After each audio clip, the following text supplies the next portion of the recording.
From LinkedIn News, I'm Leah Smart, host of Everyday Better, an award-winning podcast dedicated to personal development. Join me every week for captivating stories and research to find more fulfillment in your work and personal life. Listen to Everyday Better on the LinkedIn Podcast Network, Apple Podcasts, or wherever you get your podcasts.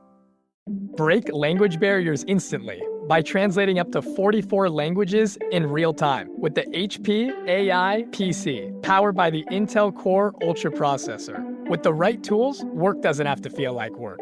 Learn more at hp.com/AI PC.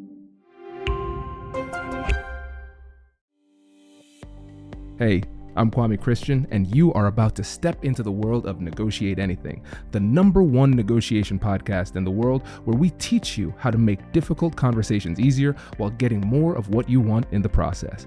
Each episode is packed with practical tips and strategies from the experts. We delve into negotiation, conflict resolution, and leadership skills that are crucial in both business and in life. Whether you're closing a deal, managing a team, or navigating personal relationships, Negotiate Anything provides you with the tools you need to succeed. Our conversations are real, relatable, and most importantly, rooted in practicality. So if you're ready to transform your conversations and elevate your negotiation skills, join me on Negotiate Anything. Subscribe and listen on Apple Podcasts, Spotify, or wherever you love to listen. Let's make every conversation a winning negotiation. Keita, welcome back to the show. Well, thank you for having me, Kwame. Always a pleasure. Yes. So for the listeners who didn't hear your first episode, can you tell them a little bit about yourself and what you do? Oh my goodness. So I am Keita Williams. I am the founder and chief strategist of Success Bully. And, we are a premier training and development organization, and we are passionate about building 10 million better bullies by 2035. And so we're helping people with their communication skills so that they can really impact their lives by using stronger communication skills and firm grace, right? That you can have these boundaries and hold them, and that communication starts, that better communication skills and being a better bully starts with the inside job. All of that communicate. You want to be a better communicator, you want to be a better negotiator, you want to be a better leader. It's the inside job first, and then it's returning to those fundamental skills. So more to Yeah. come. I love it. I love it. And listeners, if you don't remember, Keita actually was my business coach too. So I remember back in what was it? That was COVID times. I'm about to say, was that season 1 or 2 of COVID? Yeah, I think I feel it like was space season and 1. time collapsed. It's all the So it same. feels like a decade ago, but it was probably like 2 years. Right. It feels like forever ago. But that your coaching was a catalyst to growth into the 7-figure realm, So this was great. So you listeners, you are listening and learning from the best. And Keita, you have a new methodology for communication. And it was funny. Before the episode started, we were vibing. I almost forgot to press record because I got back into student mode. I'm like, tell me more, tell me more, tell me more. So how about we start off by telling the listeners about the revelation that you recognized in your life, the patterns of people reaching out, and then your new certification. So, and going through this space and time, I found that I was actually experiencing compassion fatigue as a coach, where my clients were experiencing all of these highs and lows, and I was holding all this space for them. And I realized that I've been doing this for 7 years. And in all honesty, I never took a break. I'd be on vacation taking coaching calls, because it was easier to check in than to reschedule. Right. And I didn't give myself a lot of opportunities to explore or to ask myself, what now? And so I am very grateful that this year I after talking with one of my mentors who was like, well, what do you actually want? She challenged me to answer the question, what do you want? I took that to heart and really started thinking through okay, what are things that I'm observing? What are the things that I enjoy doing?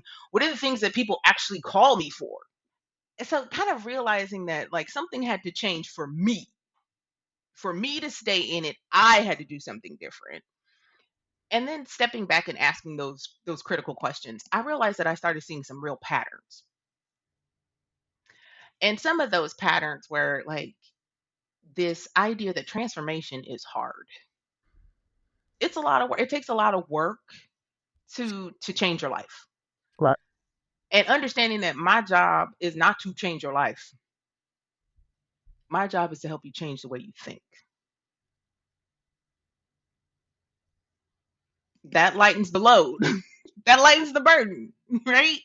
Because if you change the way you think, you will change the way you speak, and you will change the way you show up. You will change the actions that you take, but it starts in the big old supercomputer between your ears. There are three types of clients. There's three types of people in the world.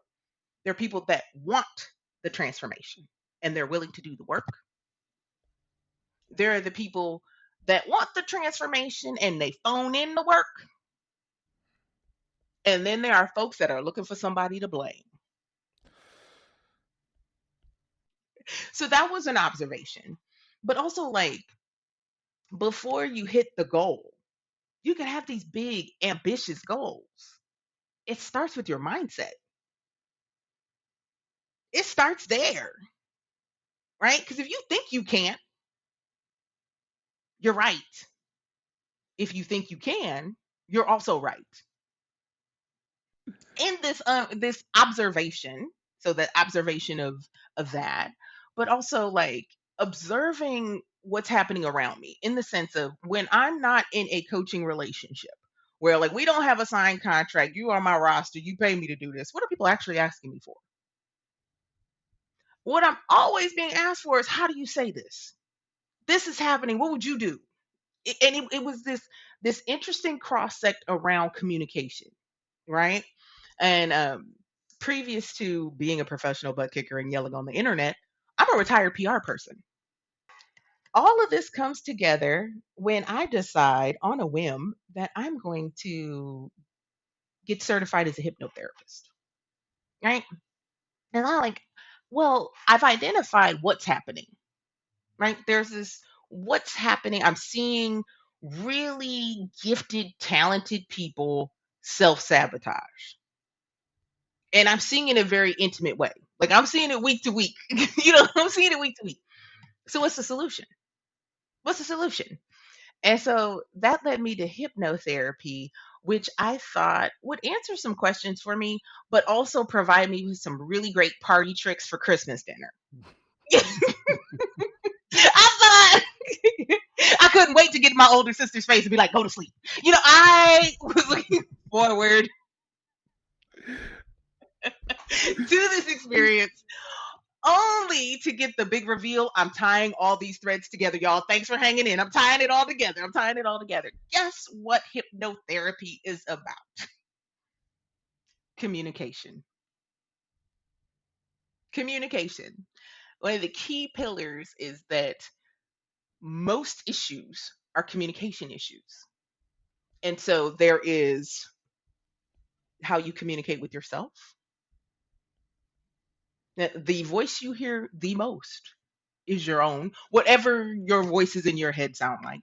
I think there's only 2% of the population that don't have an internal dialogue. So we all have some form of it, right? And generally speaking, it's not very nice. Your internal dialogue is not always the most supportive voice in the room. It's actually your biggest bully.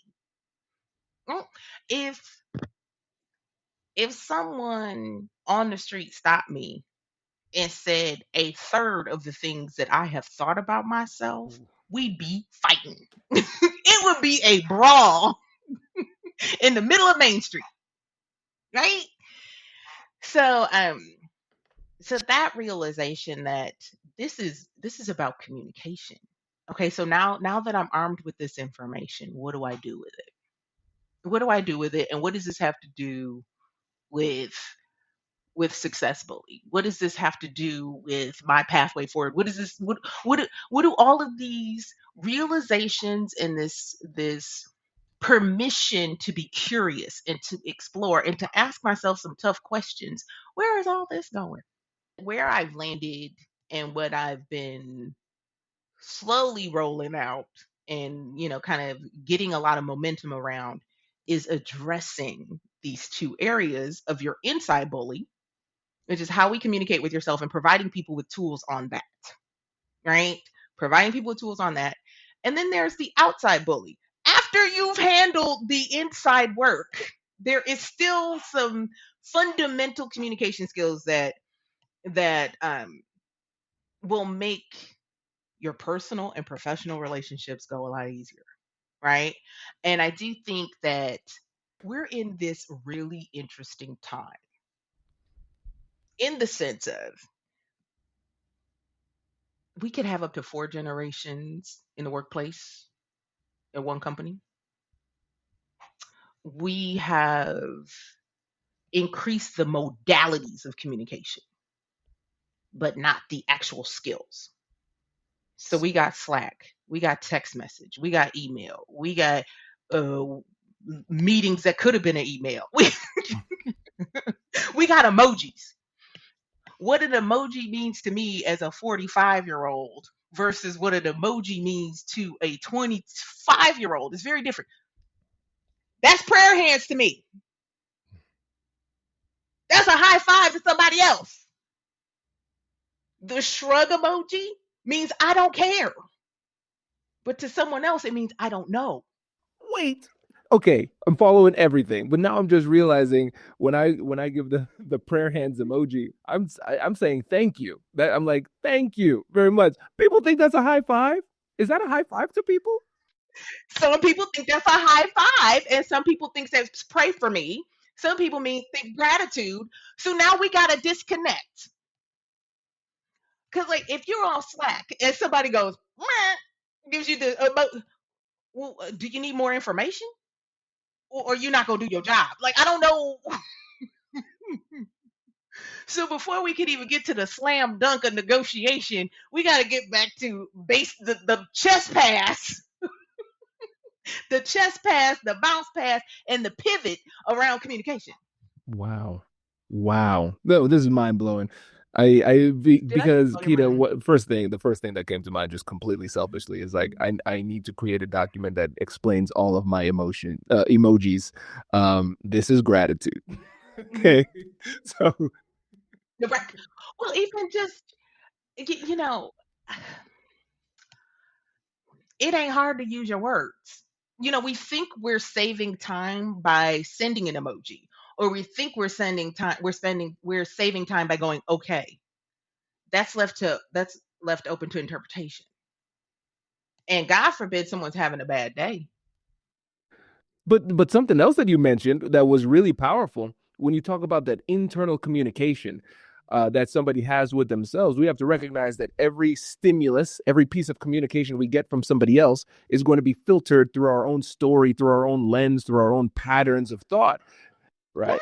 Yes, absolutely. And what they said to you is filtered through their own lens and their own thought patterns. And so sometimes we're actually battling each other's internal bullies. We're not even listening to what's being said. We're whatever your hang up is fighting that hang up, and that's where the battle is. It's not the actual issue, right? And I think that when we think about this inside bully track, the voice you hear the most is your own, right? And when we think about the brain, you have this beautiful, sophisticated supercomputer. The most interesting and exquisite part of you is your brain. That's the sexiest part of you, right? But it's also designed to keep you safe. And so that negativity, that talk track, at some point in your life, you receive some programming, whether it was from, we don't have to dig up your childhood trauma. We can observe it with an open hand. We don't have to dig it up. We don't have to invite it in for tea and relive everything. But at some point, somebody in authority told you something negative, or you had this experience that was so uncomfortable that you never want to experience it again. And so that's what's creating these talk tracks. And we can create new neural pathways at any time. We can swap out that.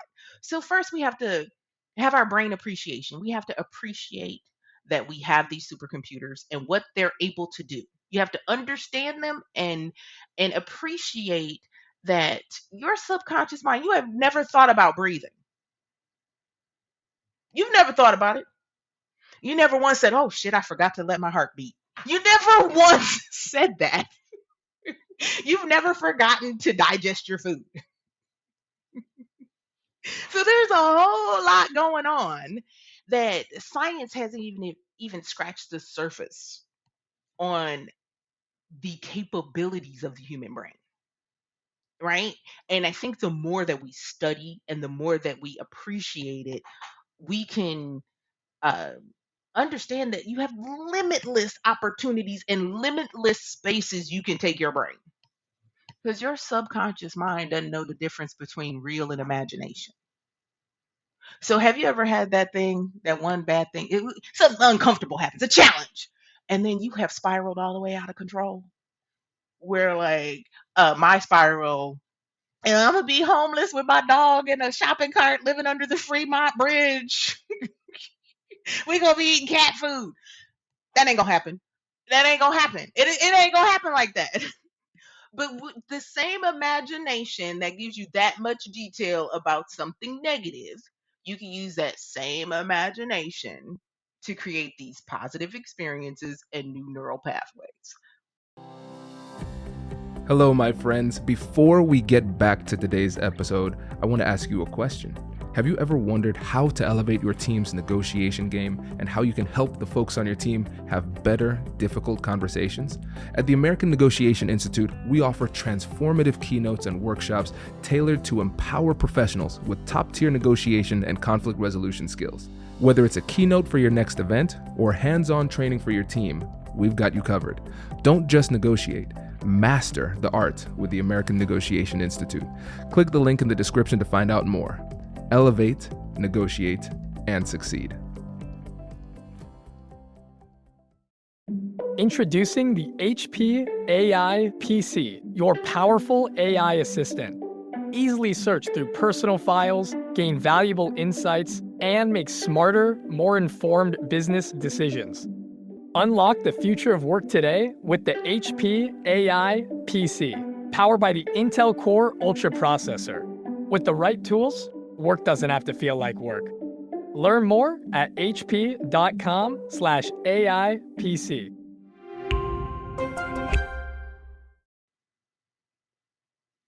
You are in control. And you ain't broken. That's both very empowering and also very scary, because it's empowering because we say, okay, cool, I can create these neural pathways. I recognize there's been a lot of negative self-talk. I recognize that I'm filtering the world through a negative or problematic type of way, and I can put in the work and make these changes. But at the same time, it's also scary because we have to accept ownership and responsibility for how it is that we see things and what it is that we're doing. You And have to take accountability.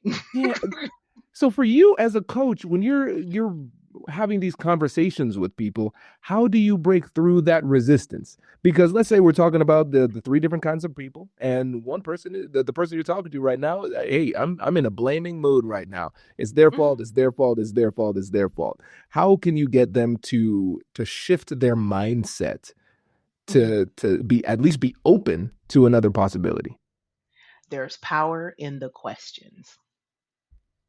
Like the more curious I am, right? The more open-ended questions I ask. And accept the fact that it's not my job to change your life. If you want to be funky and be negative and you want to blame the world, if you are always the victim and every environment you're in is toxic, the common denominator is you. You take your whole self with you. You don't want to change, that's on you. My job is to help you think a little differently. Right? So I can ask them, okay, well, tell me more about that.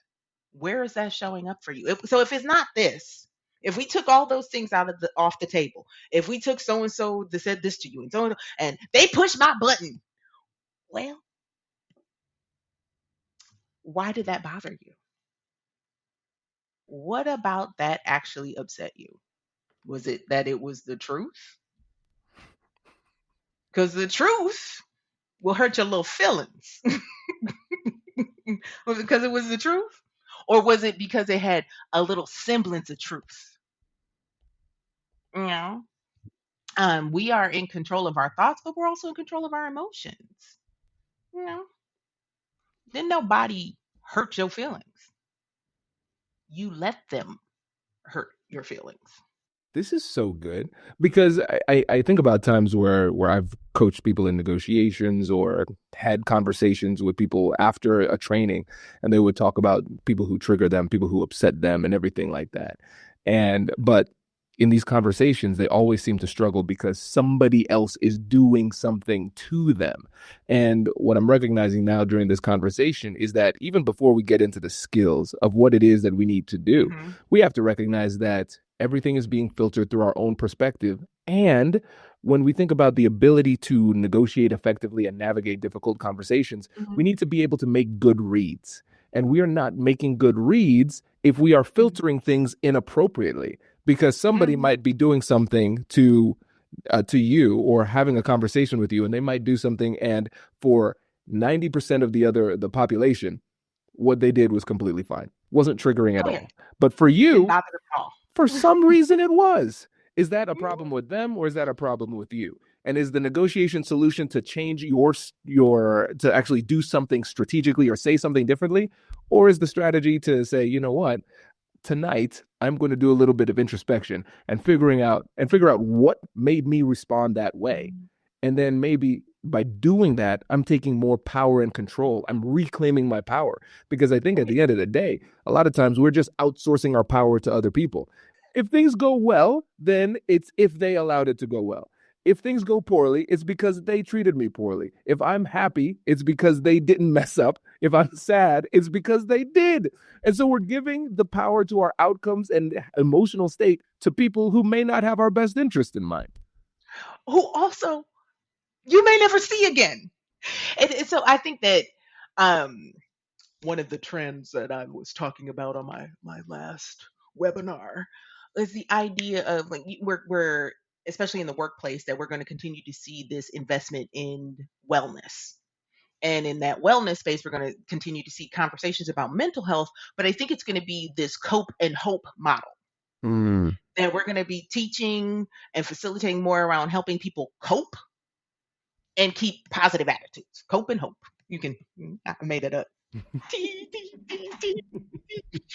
And so, like, I think the more that we can self-regulate, even in these high stakes conversations, that hold that with an open palm. You know, like this is not personal. Like I have never been in a business meeting and somebody walked up to me and punched me in the face. Right? Like I've never had to defend myself physically. There was no physical threat to my well-being in any of these meetings. That's powerful. And, you know, Keita, it was funny because, you know, I journal every day, all the time. And I was thinking about some things that happened this morning that would have generally in the past, like really, really upset me, you know, and then today what happened was I made the read and then I made an adjustment. You know, I came home, I was on the phone with Kobe, my brother, it's his birthday. And so I was saying happy birthday. Whitney is taking a couple months off to work. She quit her job and now she's starting another job. So she's just chilling. She's enjoying her freedom. So I was like, oh, this is great. Whitney will take the boys to school. Whitney will take Dominic to school. I'll be chill. I'll be able to start working early. This will be good. And then I heard Whitney was having a tough time with Dominic. And I said, you know what? I see where this is going. I am going to take over. I'm going to make sure Dominic eats, he gets dressed, and I will take him to school. And in the past, I would have been like, this is your fault. This is why I'm unproductive. I'd be more... No. Yeah, then I'd come and I would go and dump on you, my coach, and saying, oh, the world is conspiring against me, instead of saying, everybody's out to get me. I'm Jason Bourne. There's a right, everybody's coming at me. covert operation to derail my life. Right. And no, I was like, okay, cool. I made the read. I'll give Whitney a break and I'll take Dominic to school. It'll be okay. And I'll get to work and everything will be fine. And the day has gone on. It's been a great day. And again, it's the exact same Funny how thing that that would have been works. triggering. And now it's fine. And so it's Funny how that works. right. I think it's really empowering once you start to test it, right? I encourage everybody to just test this, because again, it's scary to look back. I think about all those times where I've been upset or I blame somebody else for my outcomes or said a conversation went poorly.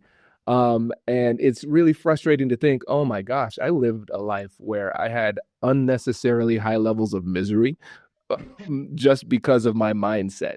There's like a part of you that does not want that to be true. And it's like, if I accept this new message, does it invalidate the experience of my previous life? But it doesn't. It's empowering. It's just a mindset shift, right? That was real to me at that time. And now this is real to me now. And now I can live my life in this more empowered way. And so let me tell you, listeners, there's life on the other side. And when you start absolutely. when you start to embody this, like you said, Keita, it makes you unflappable. It makes you unflappable, because emotion management is a massive part of negotiation. And people are always asking how to manage your emotions. But you have to ask yourself, what stories are you telling yourself and what do you choose to believe? And if you choose to believe that this stuff is going to bother you and upset you and trigger you, then it will. And if you choose to say, listen, I'm strong enough to handle this, might be inconvenience. I might prefer that it not occur, but at the same time, I'll still be fine. There's no physical threat or somebody punching me, right? Nobody's punch you. Fine, right? And just shifting your mindset can really make you a lot more resilient in these tough conversations. Oh, absolutely. And I think that one of the things that I learned in hypnotherapy, and that when we walk through our bully framework, is the idea of, like, once you've identified that narrative, that underlying narrative, understanding your narratives, understanding that negative talk track, whatever that is, wherever it came from, understanding it, and then letting go of those lies. So if you have previously been, if you're afraid of something, what is the affirmative and opposite of that through your lens? And we were talking about this earlier. So the opposite of fear for me is adventure. And you said the opposite of fear for you is confidence. For somebody else, maybe it's courage, right? And so when we have these new ways of thinking, we're creating new neural pathways, right? And like the brain is a supercomputer, and I will wax poetically about this. You can reprogram it at any time. It also requires work. That you may think you got it. I am positive thinking, I have arrived, I have my emotions in check, I got it all under control. And then life will life, some new challenge that you didn't expect. And you have to redo a lot of that work, because it's that negative stimulus. It pulls that old programming back up. And your brain is actually more comfortable with the norm. Your brain is actually it keeps you safe by not allowing you to change. It's actually less of a cognitive load, right? So this takes work. You might have it in one meeting. Doesn't mean you're going to have it in the next one. You might have it. And I think that it's ongoing work. It's going to be ongoing work. It's going to, and as you mature in the work, it changes, and you'll start seeing the world around you change because you change your mindset. And not everybody's ready for your new mindset. That is a good place to let's wrap up on that point, Keita, because that's powerful too. Because what often happens is that you can adopt this new mindset, and from this new thought pattern that you develop, it will lead to new actions. You will speak differently. You will act differently. And sometimes people don't like that. Sometimes people liked the old version of you, especially if the old version of you was interpreting the world with the victim mentality, and your response was not to fight back, but to stay quiet and accept it. And once you start to speak up for yourself and let people know how you really feel and what you really need, Some people don't like that. And so, how do you navigate the situation where you are intentionally changing your mindset to change your life? And then the people who were your allies before seem to be working against this change that you're making. Yes, that also comes back to emotional regulation, Hmm. right? That it's um I'm gonna sound like my mama right now, but minding your business actually is quite freeing. It's not my job to understand how you think and feel about me. And if you love me, if we're in if we're in community, you gonna love me whether I'm positive or negative, because that's part of friendship and community, is being able to love people like they are, right? And I can share some observations, and you can share some observations. As someone that does this for a living, I ask permission and say, "Do you want to know what I think? I have thoughts. Would you care to hear what I think?" It's not my job to try to change them or try to bring them along to get to my level. No, I'm a lighthouse. I'm a lighthouse. My job is to shine brightly and be unwavering. Either you with it or you not. It's I powerful. hope that inspires somebody. Absolutely. I hope Absolutely. that was helpful. Because I think about it too. Again, a lot of times I would think about a conversation that didn't go well, or a Mhm, time where I let somebody bother me or something like that. And I mhm, recognize that a lot of times it came from me seeking validation and approval. And so I mhm. would have a change or a mindset. I would think about a certain situation one way, or I have a different worldview, and I would share that. And then the person would disagree.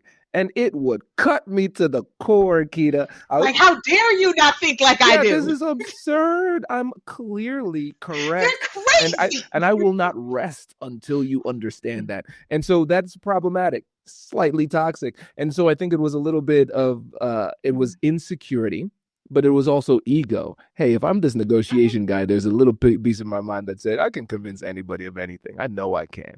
But I don't need to. And what I'm doing is a lot of times I'm outsourcing my power again, because I'm saying what would make It's me not my feel job. good, what would make me feel complete if Mhm, this person agrees with me and says I'm smart.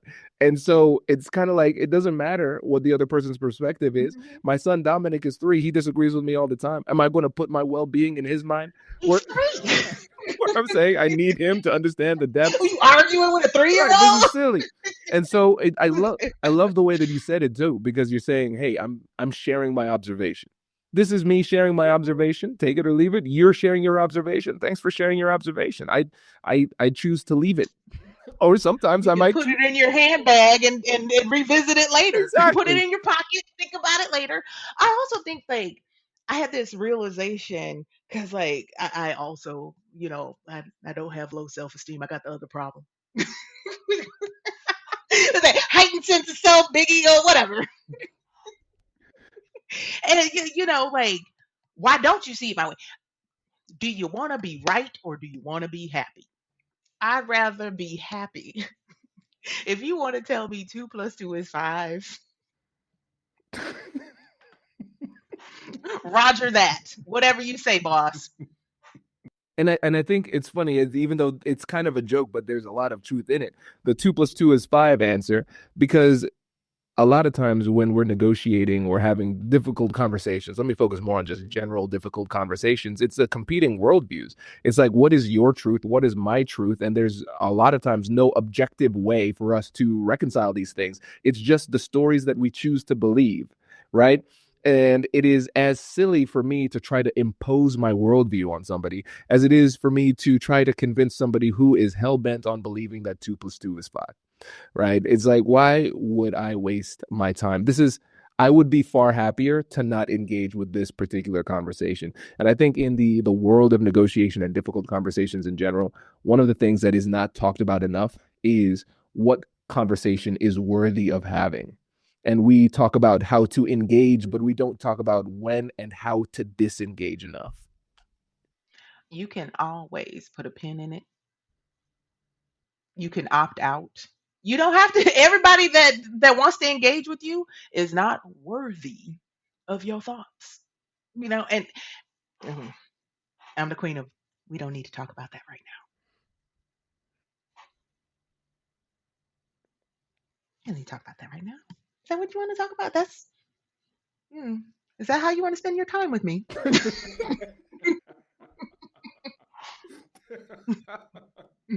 There, that's such a good point.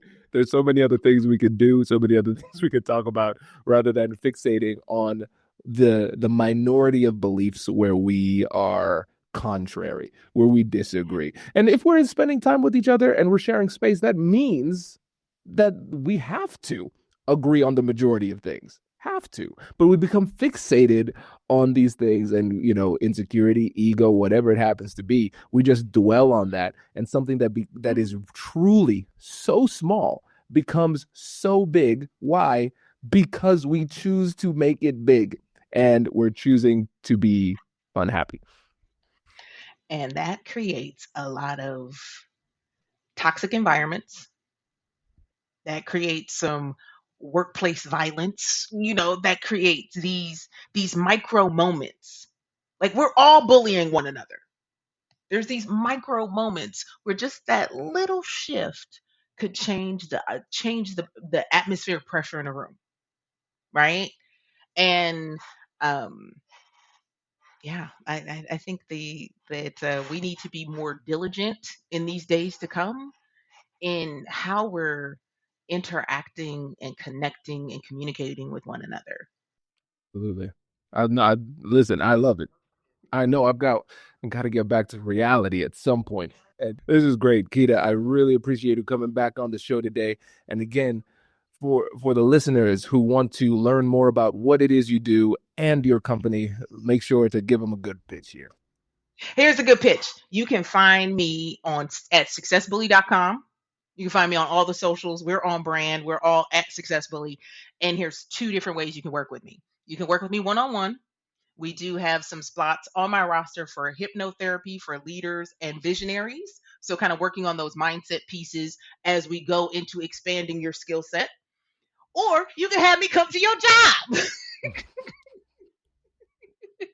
We offer 2 trainings on inside bully and outside bully. So working on that inside talk track, giving you actionable steps to shift that narrative, but also working on some of those fundamental communication skills. I feel like negotiation is black belt level. Let's get back to let's work on our fundamentals. And so you can reach out at successbully.com and get in touch with us there. Love it. Keita, thank you so much for joining us. Really appreciate it. Wait. Now, before you sign off, I have something to tell you that I've never told you before. Just kidding. I've told you before, but you should listen to it again. I want you to know about Negotiate Anything Premium. Imagine all of the things that you love about our traditional feed, plus so much more. I know you like our traditional feed because you're at the end of the episode.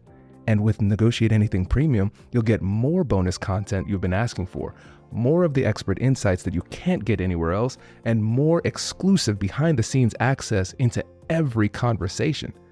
Are you ready to get more of what you want out of your life, career, and every conversation? With Negotiate Anything Premium, you'll have access to more high-level, custom-designed content and insights, giving you the tools you need to negotiate higher salaries, better deals, and better relationships in your life and career. Once I had a listener share that Negotiate Anything helped her to negotiate a $53,000 raise. Could this be you? What would that mean for your life? I've seen firsthand the impact this model has had on my life and the lives of my corporate clients, and I am confident that it can do the same for you. Are you ready to negotiate more of the best things in life? Click the link in the show notes to learn more. I'll catch you later.